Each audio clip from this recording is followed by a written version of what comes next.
నమస్తే బ్రో. నమస్తే అండి. చిట్టి పికిల్స్ ఎక్కడ చూసినా అదే ట్రెండింగ్ లో ఉంది. సో మరి వాళ్ళు ఆల్రెడీ సారీ కూడా చెప్పేశారు, ఒక మనిషిని తిట్టి పచ్చడి కొనలేడని.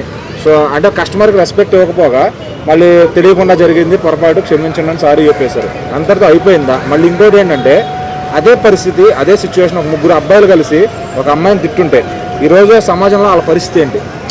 అదే ఇప్పుడు పికిల్స్ రేట్ అడిగాడు, దానికి తగ్గట్టు రేట్ చెప్పారు. ఇంత రేట్ ఎందుకమ్మా, కొంచెం తగ్గించచ్చు కదా అని చెప్పాడు.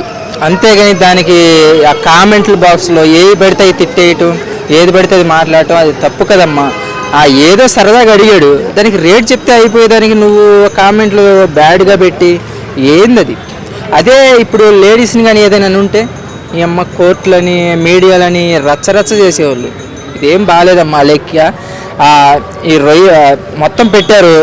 ఇప్పుడు మేము అదే దాన్ని మేము ఏదైనా ఎగతాళిగా మాట్లాడితే ఎలా ఉంటుంది మీకు చెప్పండి. ఇప్పుడు రొయ్యలు ఫ్రై కొని దాన్ని ఎవరికైనా మొన్న ఒక కామెంట్ వచ్చింది, రొయ్యలు తిని ప్రెగ్నెన్సీ రాని వాళ్ళు కూడా కడుపు వస్తుంది అని చెప్పారు.